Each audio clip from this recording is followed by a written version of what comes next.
বন্ধুরা কেমন আছো সবাই? আজকের দাদা ডিমের পোচ বানাবে, কোনোদিন বানাইনি, মা খেতে চেয়েছে, দেখাই যাক কেমন বানাই। তো সর্ষে তেলটা কি আগে দিয়ে দিয়েছিলি? তো ও অল্প করে দেওয়া ছিল, তো দেখাই যাক ডিমের পোচ হয় না অন্য কিছু তৈরি করে বসে থাকে।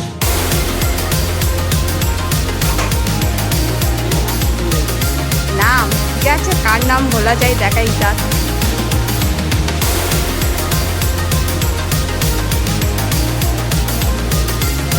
চঞ্চল করে আবার কি?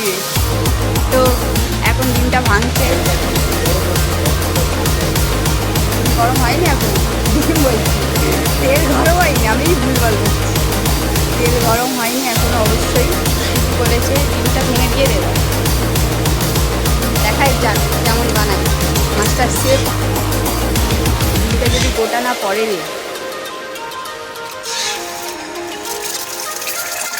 ডিমটা তো পড়ে গেছে, কিন্তু তুলতে পারবে কি তাও সন্দেহ।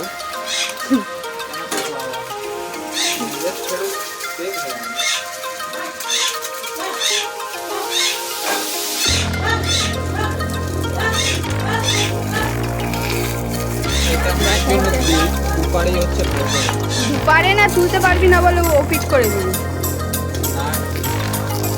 বাহ, খুবই সুন্দর।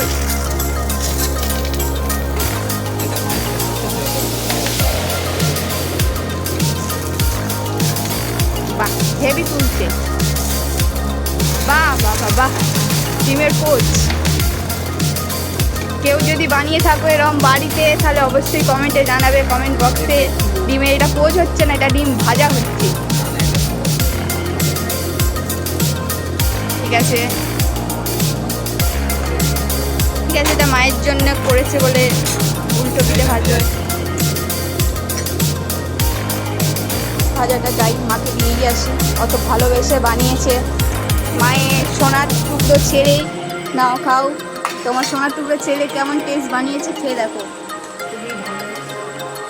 আরে বলো, খেয়ে দেখো কি কম দিয়েছে, আমি তো জানি কি কম দিয়েছে। ছেলে দিয়েছে কিন্তু দুটো ছাড়াই দিয়েছে,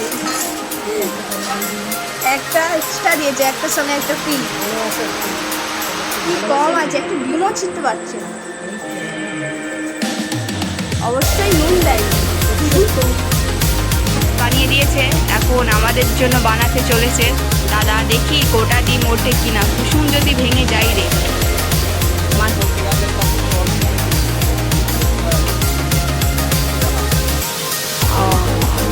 ঠিক আছে, দেখাই যাক কেমন টেস্টি বানাস। কাদের কাদের ঘরেতে এমন ছেলে আছে মাকে ভালোবাসে, ডিমের পোচ করে খায়, কমেন্টে অবশ্যই জানাবে।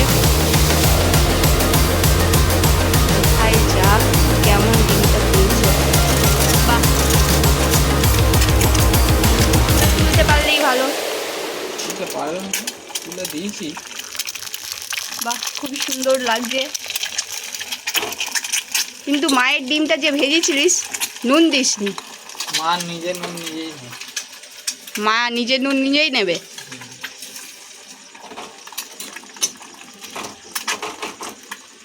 হবে তো, জোরে দে।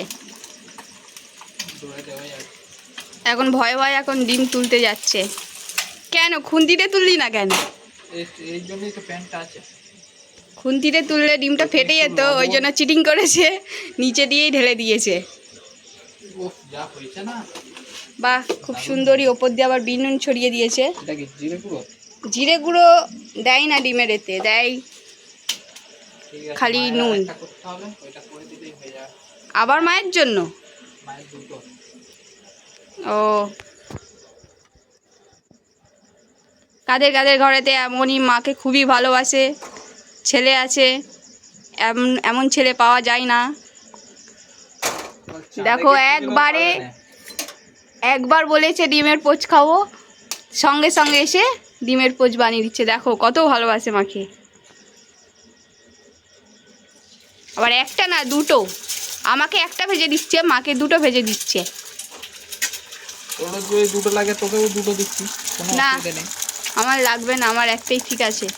এটা মায়ের জন্য ডবল ভাজতে হবে, এপারেও ভাজতে হবে। এবারটাই মাকে একটু নুনটা দিস ডিমে, তখন নুন ছাড়া মা ডিম খাচ্ছে।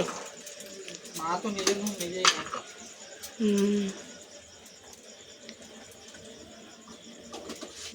এখন বাজে কটা, 9:16। ডিম ভাজছে আমার দাদা, দেখো ডিমটা হয়ে গেছে। আরে ওটা কিরম করে রে? দেখ বললাম না, সবাই দ্বারা এই সব কিছু হয় না, খালি আমি পারবো, কুসুমটা ভেঙেই যাবে দাঁড়া। হ্যাঁ, ও উঠে গেছে, ব্যাস হয়ে গেছে, শেষ। ব্যাস হয়ে গেল। তো যারা যারা ভিডিওটা দেখছো লাইক কমেন্ট শেয়ার সাবস্ক্রাইবার করে দেবে। সব গোটা গোটা। দেখো দাদা কত সুন্দর ডিম ভেজেছে, এই দুটো। মাছটা দিয়ে দে। এটাও দেখি দে। এটা ডবলে ভেজেছে, এটা মা আমি শুধু খাই না। চলো, মাকে আবার 2টো ডিম দিয়ে গেল, কত ভালোবাসে মাকে। এই ভালোবাসা দেখা যায় না, কোথায় আছে ঠাকুর, দেখা দাও। দাদা ঘরে ঢুকছে, রাখ আমারটা নিচে রেখে দে, আর যত্ন করে আমাকে দিতে হবে না। হ্যাঁ হ্যাঁ, নিজেই কে ভেজেছে, নিজেই এখন খেয়ে বলবে কেমন হয়েছে। বল কেমন হয়েছে। নিজের জিনিস কোনোদিন কেউ টক বলে না। হ্যাঁ সেই স্বাদ না, এই সাত। স্বাদের কোনো তুলনা হবে না। ঠিক আছে, আমিও খেয়ে দেখি কেমন বানিয়েছে। আমারটা পড়ে যাচ্ছে আবার, কি ভেজেছিস রে? আরে ওর না ভাই, অবশ্যই ভালো হবে। নুনটা কম হয়েছে, মিঠুও খাবে বলছে। আমি খেলেই মিঠুর খাবার খিদে পেয়ে যাই। বাহ, দাদা খাওয়া শেষ হতে চললো আর আমার এখনও খাওয়া হয়নি। 10টা ডিম দিলে 10টা কেন? তো ব্লগটা এতটুকুই ছিল। যদি ভালো লাগে সাবস্ক্রাইবার লাইক শেয়ার কমেন্ট অবশ্যই করবে।